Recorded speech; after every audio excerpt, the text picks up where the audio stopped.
नीति में कहा है, तुम दूसरे की सेवा इसलिए करना, कल वो तुम्हारे काम आएगा। तुम बच्चों को पालो 25 साल, बच्चा बड़ा हो जाएगा तो वो बुढ़ापे में तुम्हारी जिंदगी निकालेगा 25 साल, और ऐसा करोगे तो तुम्हारा जीवन का कल्याण हो जाएगा। दोनों का कल्याण है, दोनों का कल्याण है। बच्चा जन्म लेकर 25 साल तक कमा नहीं सकता तो बाप कहता मैं कमाऊंगा, और बुढ़ापे में बाप नहीं कमा सकता तो बेटे को कहना चाहिए पापा अब मैं कमाऊंगा। ये है व्यवहार, ये है प्रकृति के नियम। मनुष्यों में क्यों संतानें होती हैं, देवताओं के नहीं होती? क्योंकि देवताओं की सबसे बड़ी विशेषता है उनके बचपन और बुढ़ापा नहीं होता। बचपन होता नहीं है और बुढ़ापा और सेवा की कोई जरूरत पड़ती नहीं, इसलिए वहाँ माँ बाप नहीं होते, बेटे नहीं होते। लेकिन मनुष्यों में सबसे ज़्यादा 2 ही योनियों में माँ बाप होते हैं, बेटे होते हैं, त्रियंचों में और मनुष्यों में। त्रियंचों का भी कोई मतलब नहीं, मनुष्यों में। प्रकृति ने कहा मनुष्य जब भी जन्मेगा 20-25 साल तक वो कमाने के योग्य नहीं रहेगा तो उसको माँ बाप दे दिए। तुझे माँ बाप कमाएंगे, खिलाएंगे, तुझे बड़ा करेंगे। फिर अंत में कहा कि तू जैसे ही बूढ़ा हो जाएगा, कमा खा नहीं पाएगा, तो तेरे लिए अंतिम पूरे 25 साल बुढ़ापे के बेटा कमाएगा, तुम खाना। बचपन में बाप कमाएगा, बेटा खावे, बुढ़ापे में बेटा कमावे और बाप खावे। ये है प्रकृति का नियम, और आज सब प्रकृति का उल्लंघन कर रहे हैं।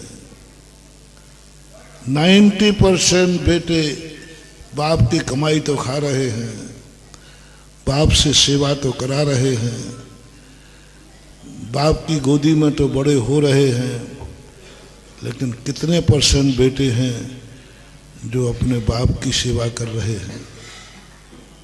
बाप को अपनी गोदी में सिर रख करके सिर सहला रहे हैं, अपनी कमाई से माँ बाप की जिंदगी चला रहे हैं।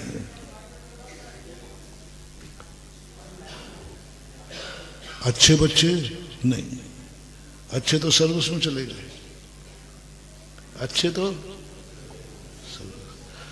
अब यदि माँ बाप के बुढ़ापे में कोई काम आ रहे हैं तो गधा चंद काम आ रहे हैं। हाँ।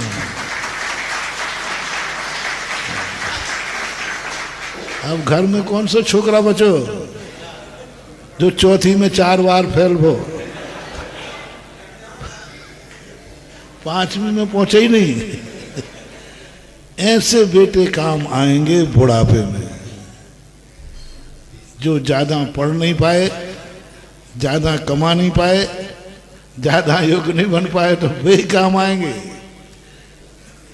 और ज्यादा पढ़ाया लिखाया गया बेटा। ये पंचम काल है, इसलिए ऋषभ देव ने नौकरी नहीं कही थी। इसी कारण उसने कहा सबसे ज्यादा जिसको पढ़ाया लिखाया है वो सबसे पहले माँ बाप के पास रहना चाहिए। वो कहना चाहिए नहीं माँ बाप आपने मुझे पढ़ाया और आपके ही काम नहीं आऊं, मैं कहीं नहीं जाऊंगा। अरे भाई तुझे बेंगलोर की फैक्ट्री का 50 लाख का पैकेज है,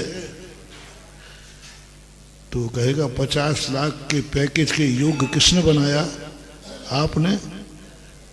तो ये 50 लाख का पैकेज का हुनर मैं आपको दूंगा, आपने ही मुझे योग्य बनाया है, और मैं यही कुछ ऐसा करूंगा।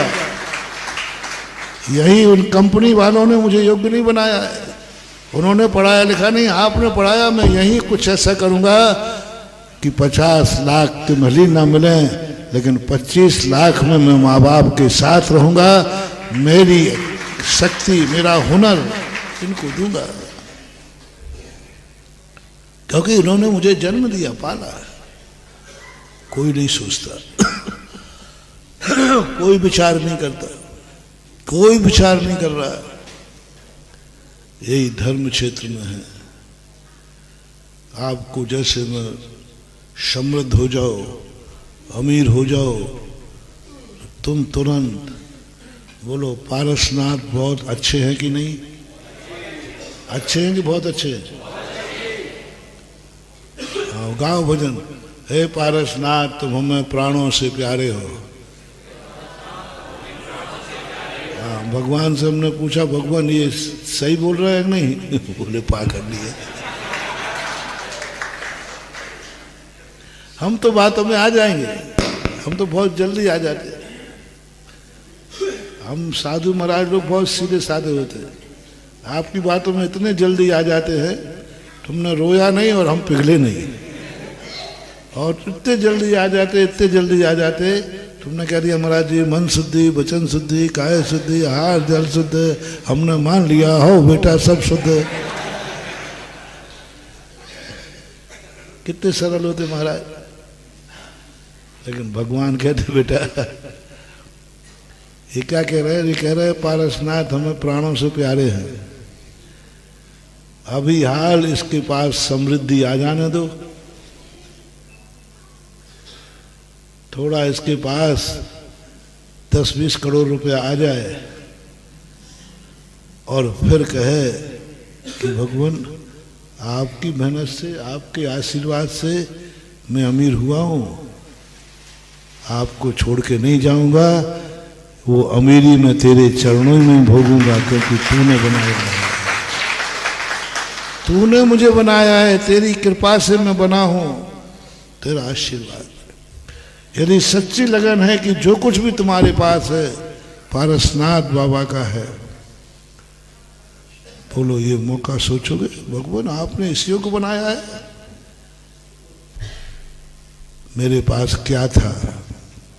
कुछ नहीं था, आज मैं इसके योग्य बना हूं, तो फिर तूने मेरा मकान बना दिया, तूने मुझे धनी बना दिया, अब देखो भगवान मैं तेरे लिए क्या करता हूं।